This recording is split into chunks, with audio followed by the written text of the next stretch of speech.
The following is rated not safe for work. It contains strong language, adult situations, and lots of spoilers. Discretion is advised. In the criminal justice system, cinematic-based offenses are considered especially heinous.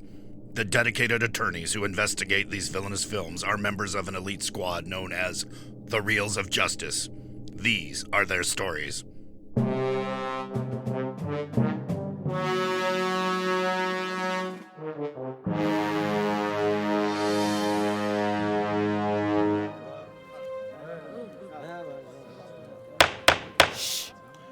Order, please, order. The Reels of Justice is now in session. Judge Dylan J. Schlender presiding. Your eyes for the Honorable Judge Schlender.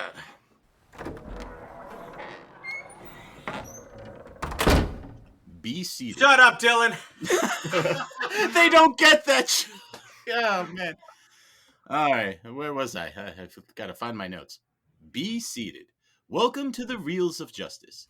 Today we are hearing the case of the People versus Eyes Wide Shut, a 1999 erotic thriller about a doctor's bizarre night of debauchery and the repercussions that would haunt him in the subsequent days. For those of you unfamiliar with our court proceedings, we are here to determine if this film is guilty of being a bad movie. As always in this courtroom, films are to be considered excellent until proven awful, and the burden of proof lies upon the prosecution to prove beyond a shadow of a reasonable doubt that this film is guilty. Mr. Big Ben Haslar, you are representing the prosecution. You may present your opening statement. Thank you, Your Honor. We come to this place for justice. We come to ROJ courthouses to watch, to judge, to bash, because we need that. All of us. That indescribable feeling we get when the gavel begins to bang, and we are taking down classics we've never jailed before. Not just critical, but somehow licensed. Nitpickers. Overly long movies, contrived from scene to scene, ideas they tried to steal. Somehow, actors feel wooden in a place like this. Exposition feels like the longest part of this, and the flashing of medical badges feels lazy and pointless, because here, they are. Eyes wide shut. We make movies longer. What an intellectually distinct speech. I love it. Thank you, Mr. Haslar. Appearing on behalf of the defense is Mr. Caleb Zakarin. Please present your opening statement. Something interesting that I find about the movie Eyes Wide Shut is that Kubrick considered it to be his greatest work of film. There's different stories here, but according to Todd Field and several other people that were involved in making the film, Kubrick died because he finally got to relax from making the film. As many people know, Eyes Wide Shut, at least at the time at which it was recorded, was the longest film ever recorded. I think it was 400 days of shooting that went into the film. It's certainly one of those films that is long. It can feel long certainly long at certain points. And I have never actually seen the movie in theaters, so I've had the benefit to be able to pause it. Some of the acting performances are certainly slightly wooden, but I think that this serves the overall purpose of the film. I think that every single line matters, every single delivery matters. It's all so perfectly constructed, much like how Victor Ziegler says that what if it was all a charade? What if this was all just actors staging a play? I think that this film is really Kubrick's masterpiece. I think that it's been misinterpreted. I think that people see it as being this film about conspiracy theory when it's not actually about conspiracy theory. It's really just an incredible film about love, about marriage, and it is just, in my opinion, Kubrick's masterpiece. Thank you, Mr. Zakarin. Mr. Haslar, you may proceed with your first exhibit. Thank you, Your Honor. I have three exhibits, two of them shorter and one very, very long, and I'll start with the two shorter ones first. Okay. The marketing. This is marketed as an erotic thriller, and it starts off with Nicole Kidman getting naked, so, that assumption is enforced pretty early on. But that's really not what the movie is. There is one fairly long scene in the middle that is sort of erotic, and this is the theatrical version that's on trial here. Because they were going for an NR or they didn't want an NR or an NC-17, they wanted an R rating. They put these digital bodies in that kind of block everything.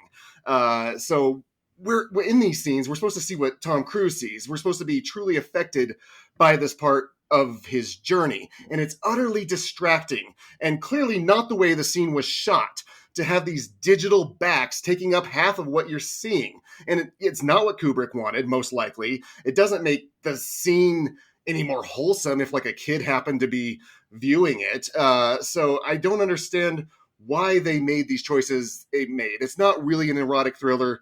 There's one big naked body in it. That's about it. Caleb, would you like to respond to Mr. Haslar's claim about the relative merits of the eroticism of this film? I completely agree that the film was mismarketed. I think that this happened because Kubrick died, of course, and it was a great way to go and make a lot of money. Of course, if you have a movie with nudity, it's typical for the ad department to go and decide to feature a lot of that in the advertisement. I think it's not an erotic thriller. It's the movie is much more of a neo-noir. I also recently watched Chinatown. And I think that there's a lot of similarities between that film in the way that it unfolds and this one. So I think it's, from a marketing perspective, it was actually a smart move because I think I looked it up and it was Kubrick's highest grossing film in theaters. So they clearly did something right in terms of marketing it that way. But I do agree that it was presented poorly, which is part of the reason why I think that this is an underrated film and why I think people didn't like it. They went in expecting one thing, but they got something else. And sure, yeah, if you're promised like a snow cone and I deliver a bologna sandwich, though, I'm not going to be happy about it. Of course. You can continue, Mr. Haslar. My next exhibit is, by the defense's own admission, the acting and dialogue, which is very wooden. And the dialogue is boring. It starts off at this party where nobody knows each other and they engage in this meaningless small talk. And therefore, you as an audience are also forced to attend this party with people you don't know, talking about stuff you don't care about. It's absolute hell. And the dialogue is things like, ooh, once a doctor, always a doctor, which is that whole trope should just be forbidden from all fiction from here on out. Are we agreed on that? Are we all tired of hearing that? And Nicole Kidman says something like, my husband, in this 2-minute long discussion, whether Nicole Kidman gets to go see her husband or not. The reason this whole thing is here, I think, is because in the novel, which will be my next exhibit, the wife doesn't play much of a part in it, but Nicole Kidman, has presence. So we had to kind of extend sequences for no real reason other than to have her there. But even after that scene, like she does this sort of chipmunk voice where it's like, ew, she's having her little titty squeezed. Like, what is this? This is not believable dialogue. And I assure you, any line that stuck in your head as interesting, like, here it does not matter if you've forgotten the password or you never knew it, came from the novel. Anything that you're scratching your head over was an adaptation done by Kubrick. And if Tom Cruise and Nicole Kidman were forced to go through the kinds of therapy sessions with Kubrick about their marital fears, which is a rumor, but I can see it because he likes to do that sort of thing with his actors, you would expect a better performance than what we're getting. And also, Kubrick, trust your actors. And if you can't, get a better casting director. Okay. Caleb, would you like to respond to these claims of the wooden acting, the dialogue, what was lifted from the book or not? Yeah, to sort of talk about the first part about just some of the lines, especially the ones that feel like they don't relate to anything. I disagree. I feel like some of those lines, they end up foreshadowing so many things that happen. And I also feel like it's just filled with double entendres. One that I particularly like is when they're dancing in the main ballroom, and Nicole Kidman's character Alice asks, "Why is it that we get invited to these things?" And he says, "That's what you get for making house calls." And I love that sort of double meaning. Of course, he's a doctor, so he goes and he makes house calls to patients, but also that's what you get for making house calls. Almost him insinuating that his wife might be prostituting herself or going and seeing other men. I felt that there was this constant doubling throughout the entire movie where you would see scenes, him interacting with women in a particular way, and then you would see Alice interacting with other people, men, in a particular way. They mirrored each other, I thought, in this way that was, of course, the dialogue could be kind of strange, but I felt like it was intentionally dreamlike. It was intentionally trying to put the viewer in a position of discomfort, wondering why is it that people are talking this way. And I thought that it was really just much in the way that David Lynch dialogues sometimes. At first, they feel a little strange. Once you kind of accept that this is the world that we're living in and that people are talking strangely, then I found it kind of soothed me in a way. It lulled me into this sleep that helped me to really enjoy more. Me of the film. too. Question from the bench, and for either of you who would like to take it, would you say this first party scene, like Caleb before mentioned foreshadowing, does that portend anything that's going to happen in the subsequent party, which is probably the highlight of the movie? It's obviously it's a Christmas party. So, the way that Christmas is used oftentimes in film, it's, Christmas is filled with symbolism. It's supposed to be at family. It's supposed to be about love, maybe anti-commercialism. And this party is depicted as just this nice, pleasant party of rich people. Of course, there are things that go on in the party where the two of them do things that are, let's say, disrespectful to the other. Alice goes and dances with this man, Sandor, who talks to her about art and is obviously trying to go and have sex with her. And she clearly feels guilty for having done this. But the reason she does it is because she thinks that Bill is doing the same thing. He goes off walking with these two models. One thing that really strikes me about it, and I think it comes back later, I'm sure we'll talk about it as the film goes on, is that the thing that Bill does that is actually completely egregious is that because he looks up to Ziegler and sees him as this wealthy, powerful person, he doesn't question him. Why is it that there's this woman fully naked in his bathroom upstairs at his Christmas party, overdosed? And why is it that he immediately jumps on Ziegler's language of calling her a girl? He says he calls her a little girl, or he calls her a kiddo, I believe. And Bill obviously then hides this from his wife, whereas his wife confesses. So I see it very much as this is the kind of the indiscretion, him hiding this from his wife, his own lack of scrupulousness as a doctor, as being the kind of guilt that ends up being played out for the rest of the film. All right. And Mr. Haslar, if you'd like to address that or move on to your other point, I believe you said it was. Yeah. Well, it's about the whole novel. The novel is really divided into halves, more or less. The story starts where essentially Tom Cruise and Nicole Kidman are having the argument. And that's like at the 35-minute mark in this movie. And their argument is about the wife fantasizing about this military man. And when you realize that, you come to realize just how pointless that opening party is and how it makes the film worse. Because there's nothing there that you wouldn't pick up later as a plot point being delivered in dialogue. You say like, oh, it sets up like the sort of dreamlike feeling. Well, like the novel starts in dreamlike and then it's in daylight. So like adding these scenes on it hurts that contrast. These two scenes in conjunction ruin how the flow like adds a layer of ambiguity. The novel is already ambiguity, but now we're adding these two scenes at the beginning and the end to make a already ambiguous novel more ambiguous, because it's what Kubrick wanted to add to it because he's such a genius. The story functions better when the mystery of that night's odyssey have mysterious consequences and are not tied to the real people he knows at that party beforehand. Clearly, that guy who has this model in his bathroom, he knows her. He's been visiting her on the side. So why does he need to like go to the masks and parties? It really doesn't add up. And especially when you like know that these people are like rich and powerful people who like want to keep their identities hidden. He knows who these people are. He's inviting this girl over beforehand. So that completely shatters that whole thing that they set up. 51 minutes into the movie is where we really start embarking on this night odyssey. And that's the whole point of the story. It's so belabored.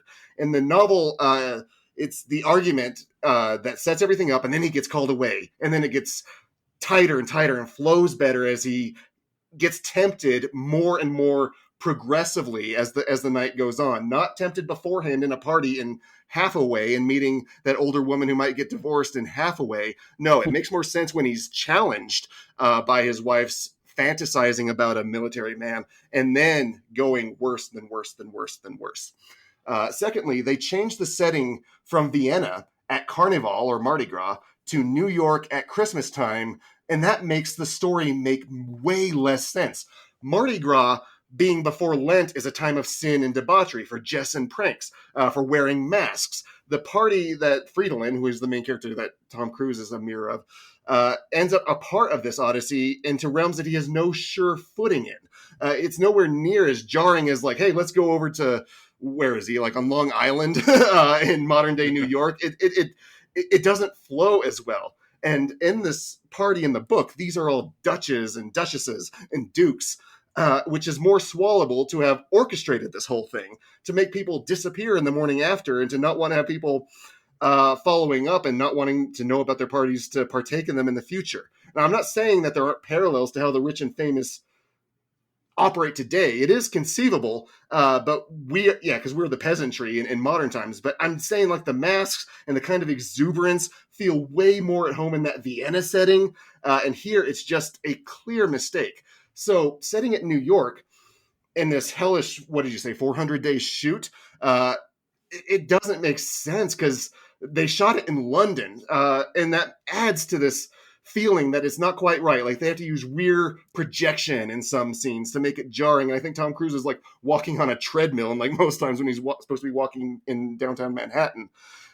It would have been better served setting the film in its original setting at its original time. Altering those two things makes it less believable. And that death of the woman that he meets at the party makes more sense when you realize, hey, I'm reading in a newspaper that a duchess just died. This makes more of a connection than, hey, some woman just died. I'm going to go ahead and, flash my medical badge and risk becoming disbarred from the doctor association or whatever, just to get a peek at some woman. It really doesn't add up. So my point in all this, the novel's not on trial here, but they had the right decisions there, and the decisions they make for this movie make it worse. So they are making the wrong decisions when they had a better story already there. All right. Now, Caleb, I know you said you didn't actually read the novel, but some of the points of contrast that Mr. Haslar brought up, like, is there a reason to have this take place in New York City? Make it an American story.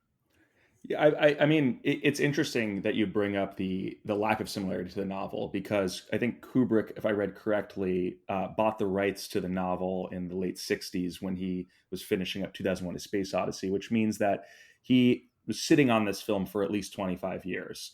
I believe when he first started trying to develop it, he had the film initially set in Vienna and then decided to move it to New York and update it.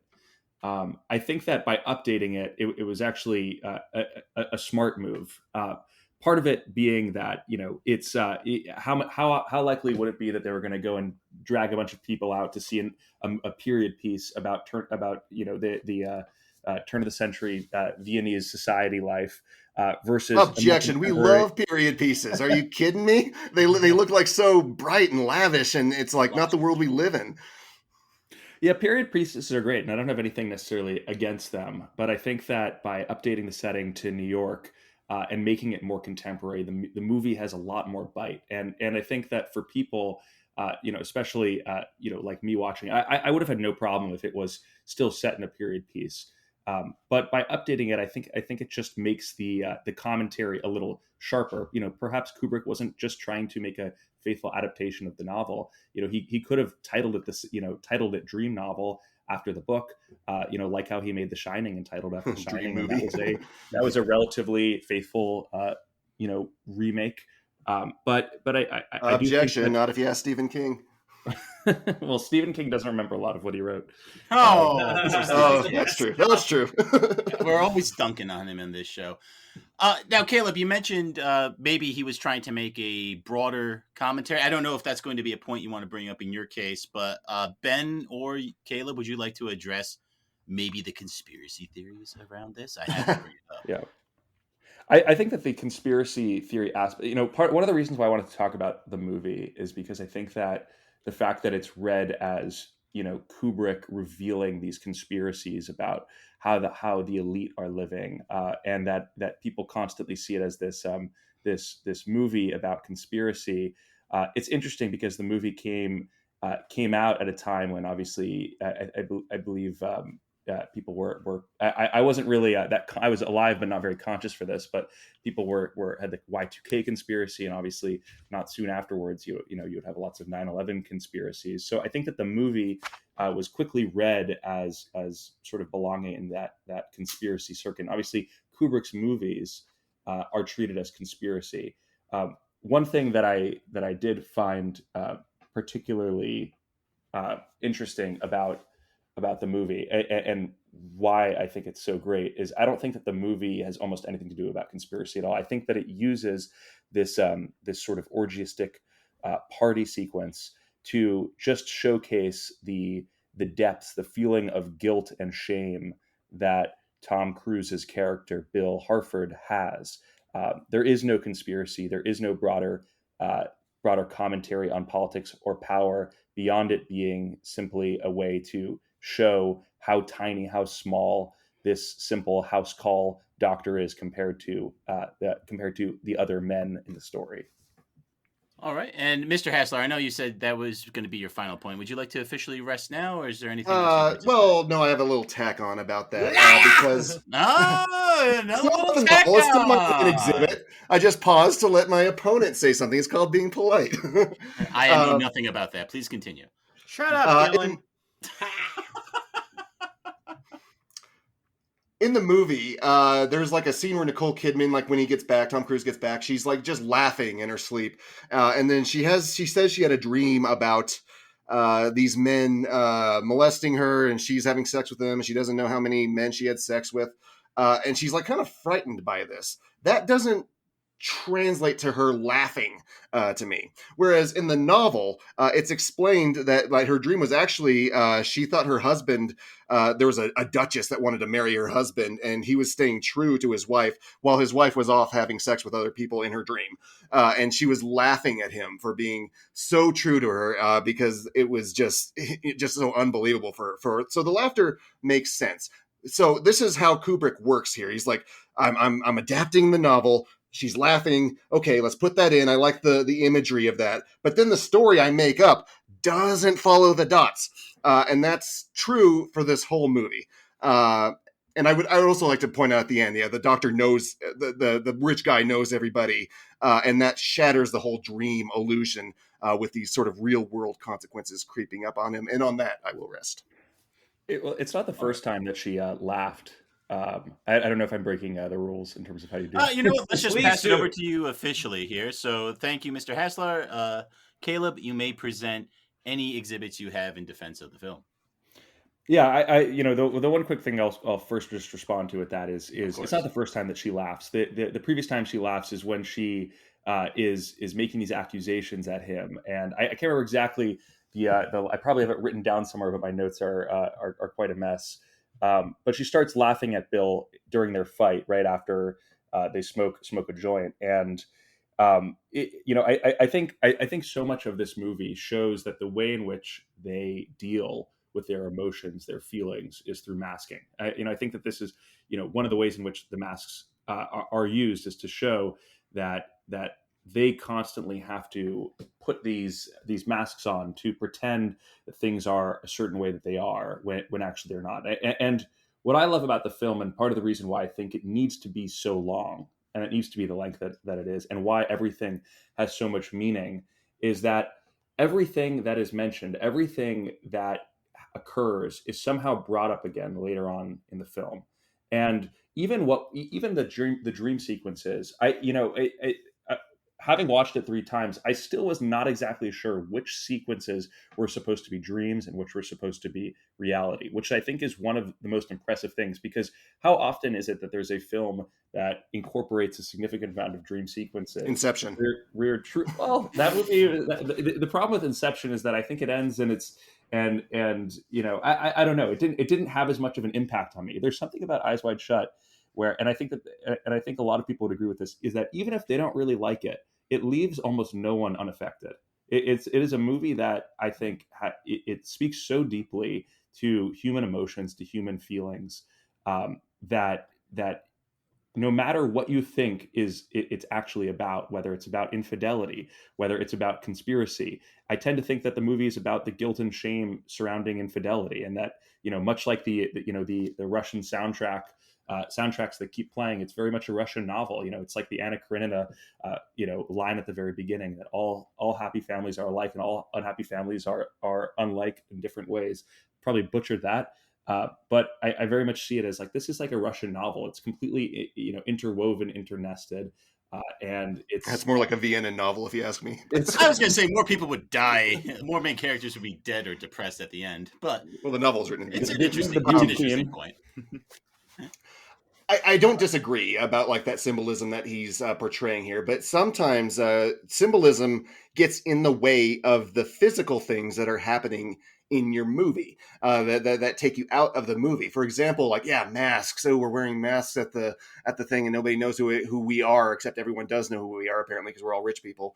But yet they're like kissing each other, and they're like rubbing those like plaster lips together, and like do that whole thing. Are you thinking this is sexy? It's like this, this is like we've had so much sex as rich people that this is like the mind blowing sex that like normal people can't possibly dream of, is rubbing little plaster lips together.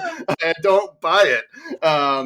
And her like having that joint or the marijuana, and she keeps it in her Band-Aid box, like in the medicine cabinet, when they have a kid around. That kid's gonna scrape his knee, he's gonna like go to get a Band-Aid, and Mama, what's all this here? That'll take the pain away. All right. Yeah, it will. I definitely agree that they are bad and neglectful parents. I think that there's almost no sequence where Bill actually interacts fully with his daughter. Every single time the kid is, their daughter Helena is actually on screen, it's almost always Alice interacting with the kid. I really, I agree that it's, that there are lots of absurd elements to the story, but I just think that when it all comes together, it just is such a incredibly beautiful film that just lingers. And that music that's in it, especially the masked ball music. Yes, like the masked ball scene, it's not exactly sexy what's going on, and I think that's actually it's brilliant in a way, because you have these naked people, it's mostly women walking around, but it's not overdone, it's not gratuitous, it's simply it's almost just fitting into the background, and I think that one thing that really sticks out is when he is saved almost in a Deus Ex Machina way by the woman that we're supposed to assume is also the beauty queen that he saves at the Christmas party. She's taken away by a doctor wearing a plague mask, and I felt like that is just a brilliant commentary on the fact that the good doctor, as Milich, the salesman of the cloak, told him, he's not actually the good doctor. He's more like the plague doctor. Well, that's a very interesting thought. Mr. Zakarin, is there anything else you'd like to say in defense of the movie before you rest? I think that it is a movie where Kubrick mastered his usage of music. I still think that 2001: A Space Odyssey as the opening sequence, opening music is still some of the greatest usage of music ever in a film. But I think that throughout the film, Kubrick was able to use a diversity of sound that he wasn't able to do in other films, that he really did incorporate not only great classical music, but incredible electronic music that just is so unbelievably evocative. So this is certainly a movie where I regularly will listen to the soundtrack of this movie. No matter how bizarre it is, I find it extremely fun to listen to. All right. Mr. Haslar, I will stipulate the music is great. However, the editing and transitions are not. And I would expect more of Kubrick. It like fades in and out like a TV movie. This is the guy who did like Space 2001, where you're just like invested in every single scene transition. Why is he sleeping on this one? Is it because he passed and like someone else did the editing? I don't understand. Yeah, Mr. Haslar, in the interest of fairness, a lot of people are saying that this was not the final edit of his due to his past. But it is the one that is on trial and the one that's presented and released theatrically. But I just want the jury to understand we may not be able to blame Kubrick directly for those decisions. But you can blame the movie. You can blame the movie, that's fine. Judge. I still don't even mind the editing of the film. I think that it might be the case that they would have cut down a little bit more of the film, but I really don't find everything. Maybe it's one of these strange things where sometimes if a movie is weird and has some off-putting things about it, it makes me like it more. David Lynch and Stanley Kubrick, I would say, are my two favorite filmmakers, and I think that they both have tons of bizarre things in their films, bizarre editing choices. But all in all, I think it always adds up to something that is greater than the sum of its parts. All right. I always hear like something weird and like, why did they do something like this in the movie? And then I listen to One Track Mind by Ryan Luis Rodriguez and find out, oh, that director was coked out of his mind. That's why they made those decisions. All right. Caleb, would you like to rest there, or is there anything else you'd like to bring up before we move on?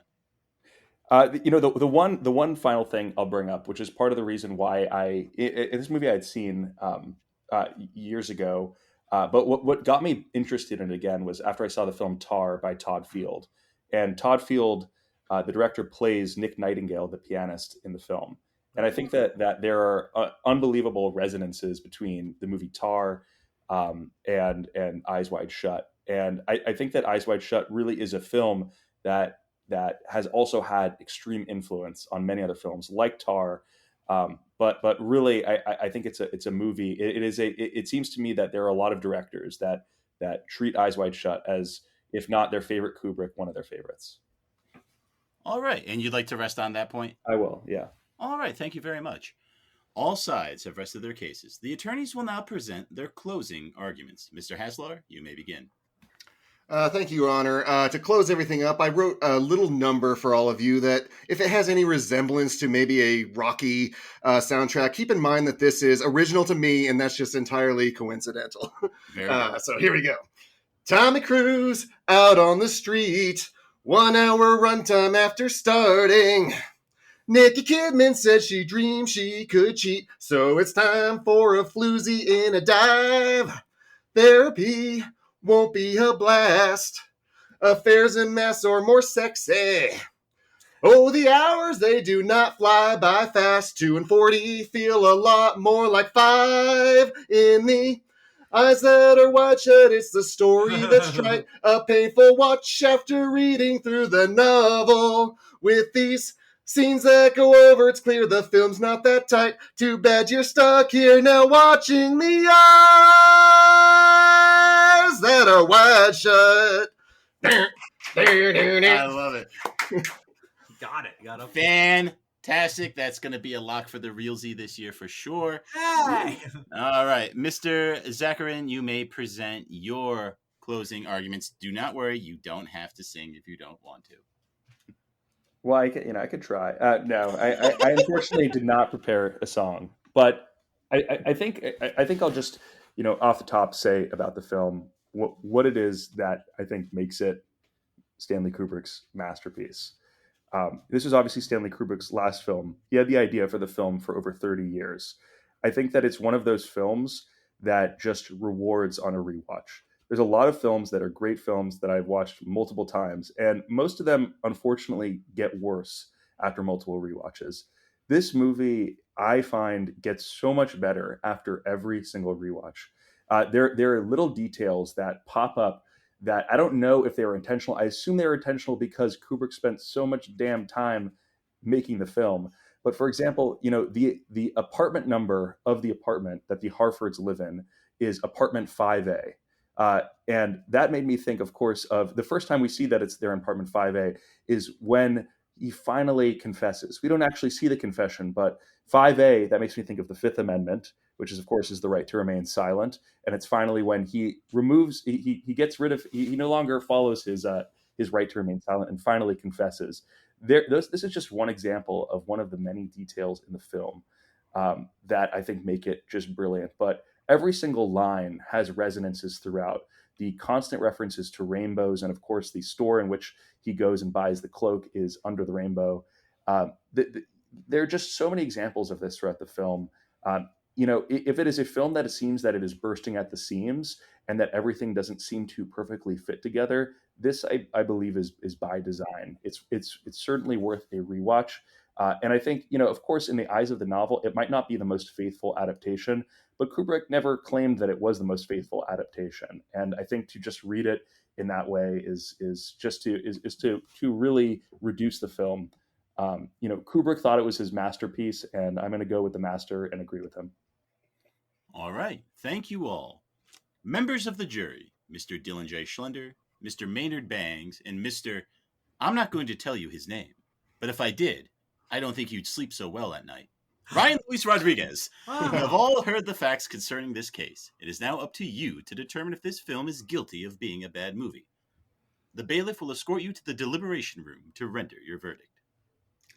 Right this way. Everyone thinks that Tom is short, and they're right. The long form is Thomas. Wow. Okay. Thank you, bailiff. Shut up, bailiff. Oh, it finally took the heat off me.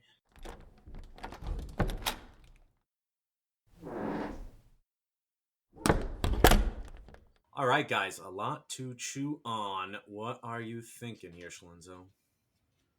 How about Ryan goes first? Fine, let Ryan go first so Schlenzo can slip away. Ryan, what were you thinking? Someone's in the bathroom. This movie has been notorious for me because, believe it or not, Stanley Kubrick died the day after my birthday in 1999, so that kind of cast a pallor over my birthday weekend. And I will never forgive him for doing that. Or however old I was you were, 13. Ryan. I was 13. 13, yeah. What kind of 13 you had? Stanley Kubrick died. And I still hadn't seen a Stanley Kubrick movie at that time. And I was so dedicated to want to see Eyes Wide Shut. But when it came out, my parents were very strict. They did not let me see R-rated movies because I was not 18, or 17 rather. And they went to go see it, and they said that they talked about it for 2 hours afterwards and still had no idea what to make of it. And I thought, well, that's because they're dumb. Parents are lame. Ew. And then I watched the movie in I want to say 2002, 2003. It's when the director's cut finally came out. And I watched it and I'm like, I don't fucking understand this movie. This is either too smart or too dumb for me. And I decided it's definitely too smart. But I eventually got around to it about 4 or 5 years ago. And it completely clicked for me for some of the reasons that Caleb brought up. Namely the Lynch connection. Because Lynch is easily in my top 5 filmmakers, and once that nut was cracked for me, that was easier to unwrap the whole sexual jealousy angle of Eyes Wide Shut, which I'd never been sexually jealous, so I didn't really understand what that would be. But it's a movie that used to be my least favorite Kubrick, and now it's probably second from last. I think I like it more than I like Clockwork Orange, but that's just me. That's very interesting because, see, I was almost kind of hoping to hear more about the conspiratorial aspects of this. I mean, it's no secret. Everyone loves reading into Kubrick films, right? Because everything is so deliberate.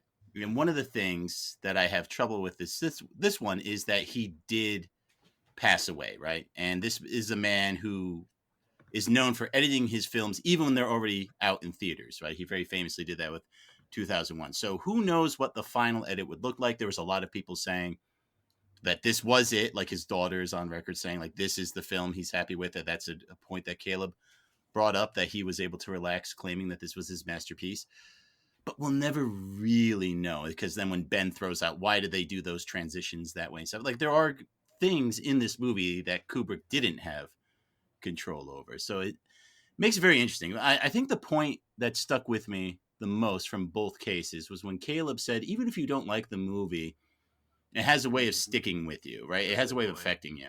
And it's a very good point, because we've done a lot of movies on this show, and I can maybe count on one hand the amount that I've thought about after seeing. And okay, this but is the peanut butter solution sticks with you too.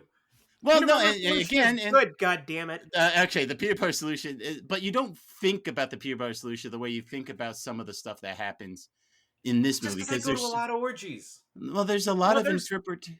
There's images of to be Tom had. Cruise walking those streets at night that have stuck with me ever since the first time I've seen it. And will stick with me forever. And the Christmas setting, I appreciate where Ben was coming from in the novel. I think Christmas works, especially the way Christmas is treated in American films. This is something we talked about. Is this a Christmas movie? No, it's definitely not. Are you sure? Movie. It's a movie that happens. happens. That orgy, around that Christmas. guy was going down that lady's chimney. Oh, jeez. And there were a lot of ho-ho-hos. Very, very, very funny, Maynard. But I do like that this movie gives you a lot to think about, and it gives you the freedom to really make up your own mind. Like, there's a lot of people out there that think Sidney Pollack's Red Cloak. There's a lot of people out there that think he was the guy with the tri-corner hat. And there's not necessarily a wrong way to watch or interpret the movie in a very legitimate way too, So I appreciate that, and I think that's probably something you get because of Kubrick's sure hand. So what do you think, Maynard? Well, I've probably seen this movie more than any other Kubrick movie. Unlike Ryan, nobody stopped me from watching anything when this came out in 1990. So I watched this movie a lot, actually, for all the reasons you'd think. But I actually watched the whole movie, so weird kid. And I almost never understood it. Sometimes I thought Nicole Kidman was the woman in the mask, and obviously as an adult that doesn't make any sense. But I didn't know. I was a dumb kid. And now that I'm older, I kind of thought I'd be like Ryan had said, like, oh, I'll get it now. Like, I didn't get it before. And it's like, I'll get it now. And I still kind of don't. Like, it sounds like the bottom line, it's about this guy's sexual insecurity. And I don't care. One, he's not a likable guy. I don't attach to him. I don't want to see him succeed. I don't even care if he stays with his wife. I don't care what happens to him. I don't care if they kill him. There's nothing about him that's likable because pretty much in the beginning, he gets cucked by his wife. He turns down a very nice prostitute. He's just kind of a jerk. So... Yeah, he is supposed to be a small man. I don't think he's supposed to be admirable. Right, so then the stakes are low because I don't care about his night out where he's actually not really going to do anything. It doesn't matter to me at all. But you don't know that he's not going to do anything. That's the point. You know he wants to and he's trying to. That's part of the tension. But because but you've already seen it a dozen him, times. I don't care about, I don't care about him scoring or not scoring or what. Like I said, so he's not Beavis, I'm not rooting for him here. And especially at the end, like the conspiracy with kind of getting put away, then there's real chance no one even got murdered. It ends up kind of being just an innocent night out where this guy wanders in a world he knows nothing about, and you're like 30 something and you're like a doctor. How are you this naive? What do you mean this naive? I mean, he doesn't. He's never considered that his wife is sexually stimulated by other men before. It's just never crossed his mind, like at all. Well, it's one thing to think about. It's another thing to have her explicitly tell you. I mean, I the fact that he was taken aback by it to the point that he did in this movie shows to me that he's very naive and not very worldly, which I'd say the movie is making the point of. That's why he's out there to explore a world he's never seemingly known. But again, he's a goddamn doctor. People have died right in front of him. He should know a little bit about this world. So it's the stakes are so low because of that, and the character's so unlikable that it's boring and it's long.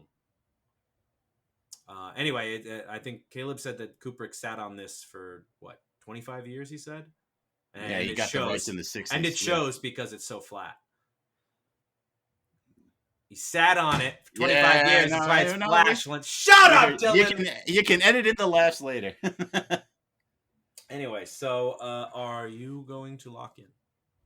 Yeah, I can lock in because you're the foreman, right? Yes. Okay, so you get to lock in last. I really respect Ben's argumentation. I think he made a lot of good points. I appreciate that he read the novel. I really like what Caleb had to say about the way this movie sticks with you and how you think about it. And man, I've been thinking about this movie. I've been thinking about this movie a lot. And I know a lot of people think Kubrick's a hack, but they should really give him a shot. He's pretty good. So I'm gonna go not guilty, not by much though, not by much, but just enough. I think this movie just gets over the line for me, but I definitely understand the bad points and how it could be found guilty. So I won't lose sleep over this one if it gets found guilty, but I'm going not guilty today. Ryan, Ben, well done, tremendous argumentation. Going out and reading the novel, my God, you couldn't get me to read that fucking thing. But at the end of the day, this is a movie that I was cold on initially and have warmed to gradually. I'm pretty sure I'll come back to it in 10 years and find something new about it that I actually enjoy. But I think Lynch is the key to unlocking this thing. And The linchpin? bravo. The Lynch, exactly. Good one. Yes! The linchpin of Caleb's argument that I think really sold me over the moon. So as much as I would love to say guilty, this is a not guilty. It all comes down to you, Maynard. No, it doesn't. But this one's not getting out unanimous anyway. Because I still think it's incredibly long. It's incredibly boring. The stakes are low. It's pretentious. And the thing is, I don't generally think of Kubrick as pretentious, except for this film. I think this film is really pretentious. Like, there's a different thing about long pacing and then, like, Nicole Kidman just talking endlessly for 5 fucking minutes, basically about nothing. About stuff they should already talk about. I did almost shut it off, like that argument. Yeah. Like, that is almost enough to sink the movie. That was terrible. It all starts pretty dull. So I will cast a guilty verdict because I think this thing doesn't have very much to say at all, really. But that doesn't matter. They said it's not guilty, so let's get out there and tell that very handsome judge. All right.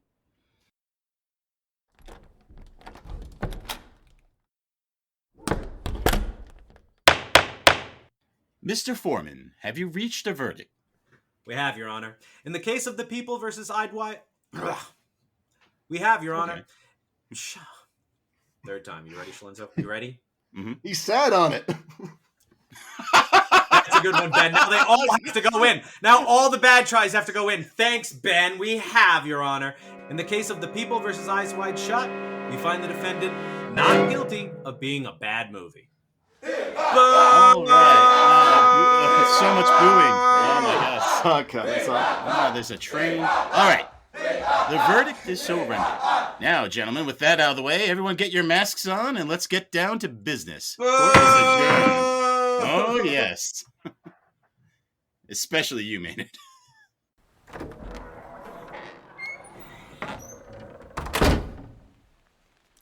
This is Grumbly Grumblerson, furious at the fact that I'm still on this shitty podcast. Reporting to you live from outside the Reels of Justice, Ben Haslar, Kubrick hater. Would you care to share your thoughts on the jury's verdict? I just can't win, Grumbly. They put down The Last Samurai because it wasn't historically accurate. I argue for The Last Exorcism not being so.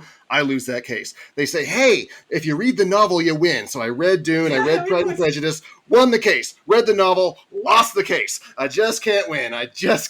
But that said, Caleb's a nice guy, so it was fun arguing with him. Thank you. Now calm down. And here comes Caleb Zakarin. You had the easy job this week. Congratulations, I guess. Could we get a word on how you feel about today's verdict? I do think that I picked a movie that is actually, like, a lot of people do think of Eyes Wide Shut as a really good movie. So I think I picked an easy movie to defend. That's what I said.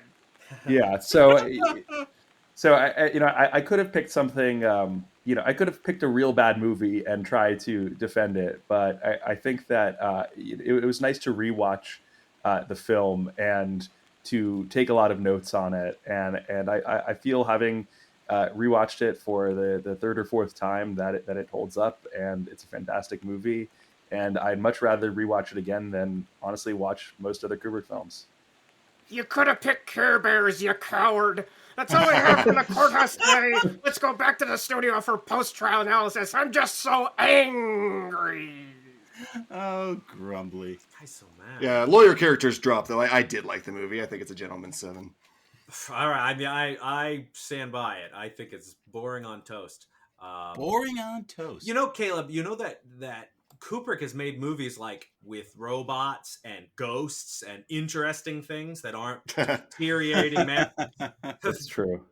But if deteriorating marriages are your jam, but I think what I love so much about the movie too, which we didn't talk about too much because I feel like it's not actually that relevant to the movie, is just how bizarre of a actor Tom Cruise is, and how many incredible just roles that totally pushed himself that he did during this period of time. And it's just funny looking back, now where he just does like these, Oh, pretty all I have to do is boring. strap myself to an airplane. That's it. Cool. Yeah. There's something about seeing Tom Cruise in that role that just makes it so much more interesting to me. And knowing, that that their marriage did fall apart makes it feel almost like I'm watching something real. And this is the same year as Magnolia, which I think is actually a better movie, but that's a hell of a year, critically at least. I agree. Magnolia is a better movie, but I think it would be really unfair if I brought that on here. And I'm just telling you guys, I'm going all in on the conspiracy angle. I think he was trying to warn us about Epstein. I think Kubrick was the piano player. I'm just saying. Interesting. I know. It's a good thing I didn't have to argue this case. I would have gone way into left field. It is a good thing that we got you out of it. Now, Caleb, what do you do when you're not here defending cinema type movies? What keeps you busy? So yeah, when I'm not watching movies, which is definitely something that I go and sneak off and do, as often as possible. I am the editor of the New Books Network. I work at the New Books Network, which is a podcast network where basically mostly professors and grad students and other smart people interview authors of mostly university press books. So if you were ever looking to hear about, everything from medieval waterworks to language acquisition in Japan and Korea, I guarantee you can find an interview with an expert on the New Books Network. So I spend a lot of time, like I imagine all of you do, editing podcasts, sourcing guests, managing our website, and doing all sorts of things. But it's a really fun project, and I love to be involved in it. No, it's incredibly ambitious, and some of the guests you guys get are great, and we poach them. That's how I found you, actually, because as you know, Jeremy Black's been on the show like 20 times, and I think he's going to be on your show for every book he's ever written. So we know him very well. Holy crap! I think Jeremy Black has been on the NBN more than any other guest, and he does amazing interviews. He just seems to know everything. But yeah, it's a lot of fun to be able to talk to people like Jeremy and just ask them any questions, almost treating someone Jeremy like Google, and getting better answers at that too. Actually, we just did that with him yesterday. So why is World War II so popular? Yeah, what would you say is your favorite interview that you've done, Caleb? I looked up a couple that you did. The one you did with the guy on Nixon I thought was really good. But which one's would you say is your favorite that you've done? The one I did on Nixon was a lot of fun. That was a rare two-parter because we just we went about an hour and a half, and I think Nixon wasn't even 25 by the time that we hit an hour and a half. So we had to schedule another interview. So I really loved that one. I think my favorite interview that I've done is it's on this book called Why the Bible Began, and it's a book written by a theology professor, Jacob L. Wright. And he's just a brilliant scholar, incredibly clear writer, and does this incredible job of explaining how the Old Testament was actually written over basically 1,000 years. And he looks at everything from archaeology to literary to essentially like deep literary history of the writing of the Bible. And I just thought it was just such a fun interview, and I just really enjoyed speaking with him. So yeah, that's one of very many, but that's a recent one that I loved. Oh, does he contend it was sourced from like a lot of different people, like a lot of different tribes? I mean, or yeah, it was it was essentially put together over hundreds of years. The a lot of it is taking these myths that were common to different like the flood tribes and groups, of the area, like the floods. We know that there were common myths that were popular in the region. But what I found about it, just that was so interesting, is how these stories really were honed over hundreds and thousands of years, and that there's a lot of things that we think about the past that we really don't know at all. Like there's so much myth, going back 3,000 years, we just really don't know much at all. And that's what I found really fun, was just how little we actually know, and how continual research and continual discovery of the archaeological record is exposing more things. The thing that I found most interesting is that almost certainly the historical area of Israel was not actually they were not monotheistic. They were probably almost very likely polytheistic. And of course, we don't think about that as being the case, that the ancient Israelites would have been polytheistic. Well, the area, but they were, yeah. It was a tribe that migrated, right? So where do I find that? This is a subject that I actually am researching right now. Yeah, the books. New Books Network, man. Yeah, New Books Network. Yeah, if you go to newbooksnetwork.com, you can find if you type in "Why the Bible Began," you can find that interview with Jacob L. Wright. I really recommend the book. The book won a ton of awards this year too. So I think it won like one of the best.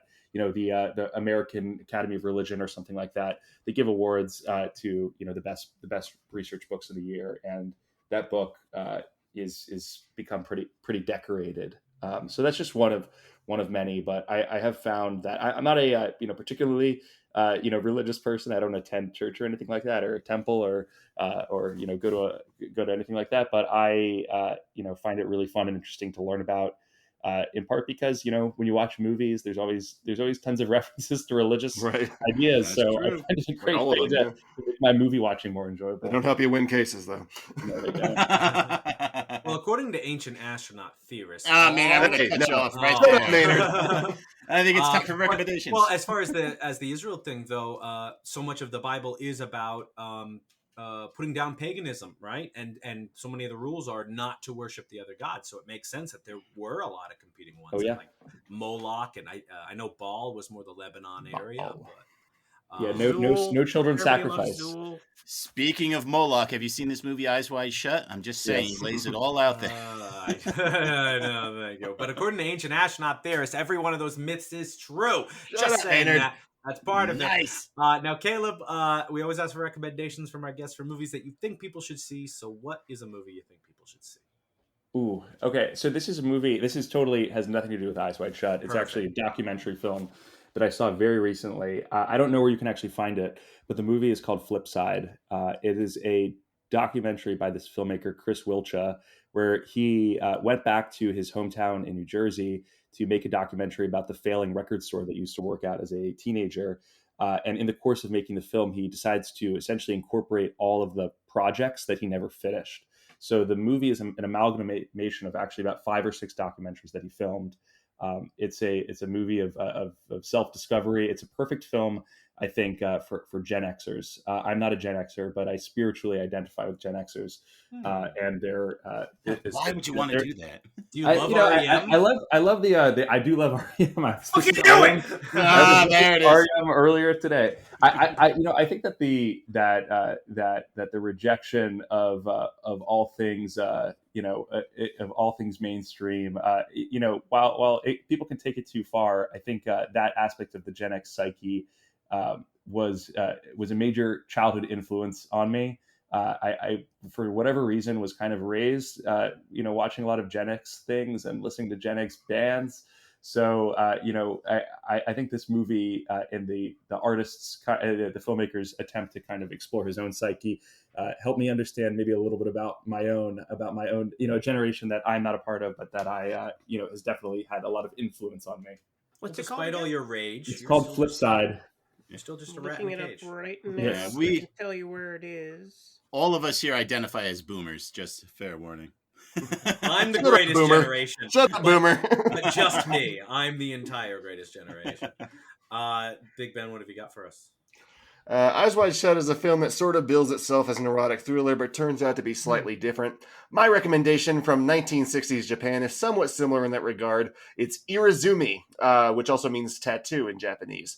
Irizumi takes place in Edo period and focuses on a young woman who's sort of sold against her will into a life of being a geisha, and also against her will, her back is tattooed with a large image of a spider with a human woman's face on it. But he comes to life or something, right? It's said to possess her. Like, she blames it for all of her misfortunes. Have you seen it?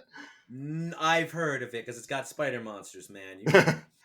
What's interesting about this film, however, is the woman is more clever and more diabolical than any of the men in the picture. While they all seek to pillow beside her because she's so beautiful, she weaves a web that is their undoing.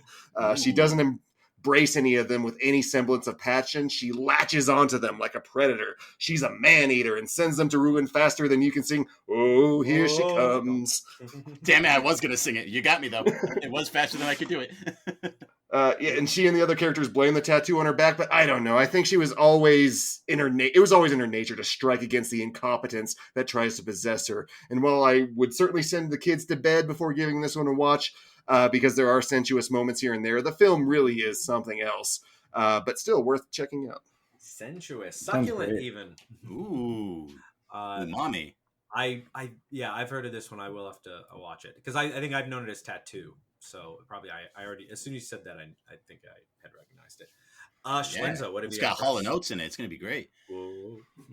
All right. So sometimes it's cool watching a movie that is more about vibes and style, kind of like why I like Eyes Wide Shut, I guess, now that we've been talking about it. So in that spirit, I'm recommending the directorial debut of actress Dana Kipple, and that's 2023's Reflect.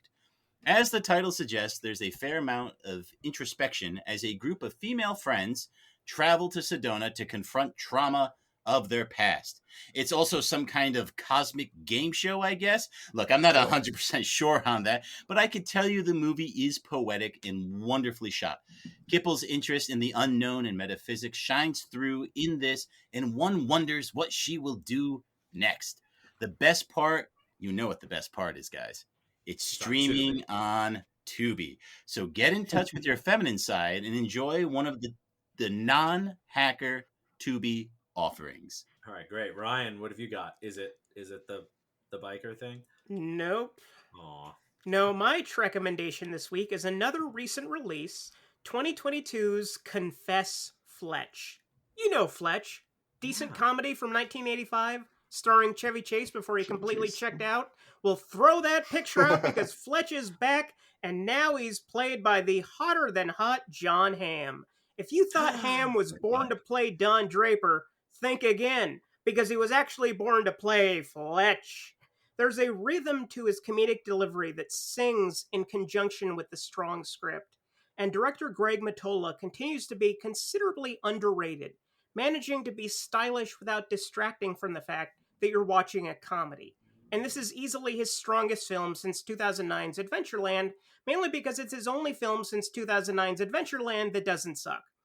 Unfortunately, this film spent about 2 weeks in theaters before being dumped on streaming, so we probably won't be getting a follow-up installment, and it's too bad because I'm just as interested in this potential series as I am in Rian Johnson's Knives Out series, but whatever.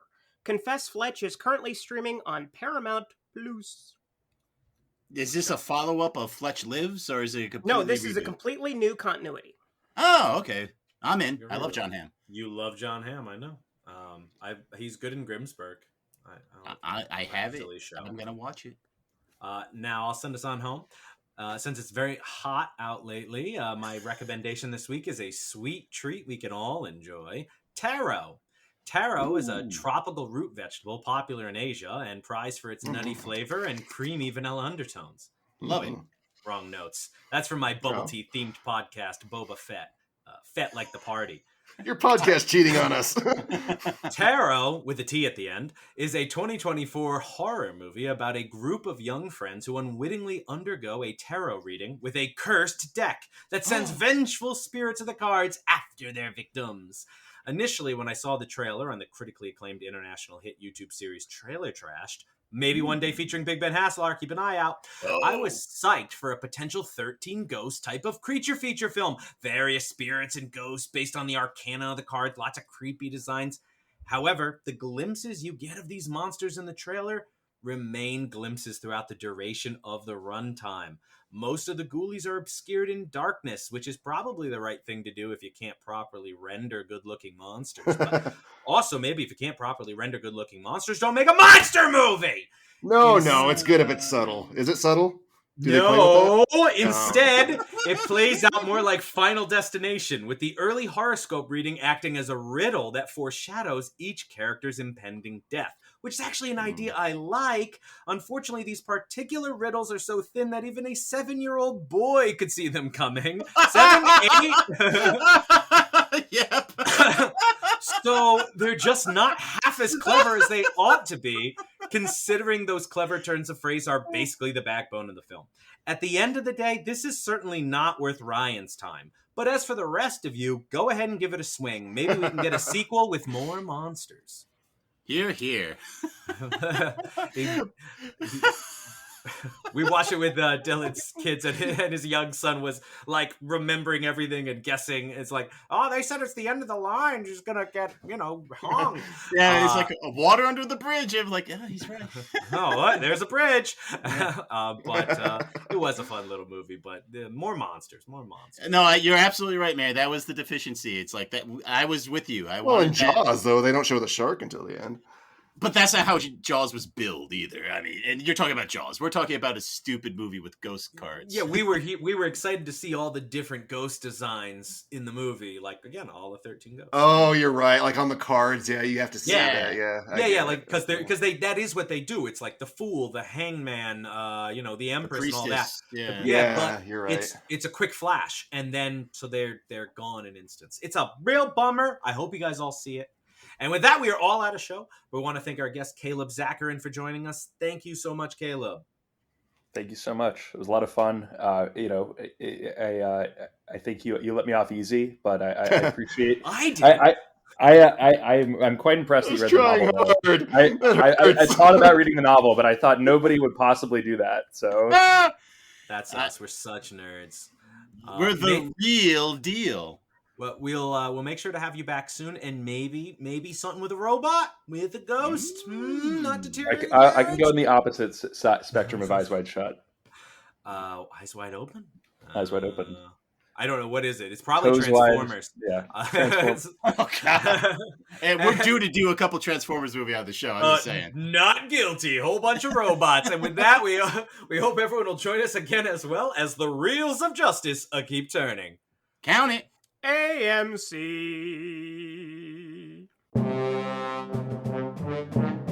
Please follow us on Twitter at Reels of Justice, Instagram Reels of Justice, and Facebook.com/Reels of Justice.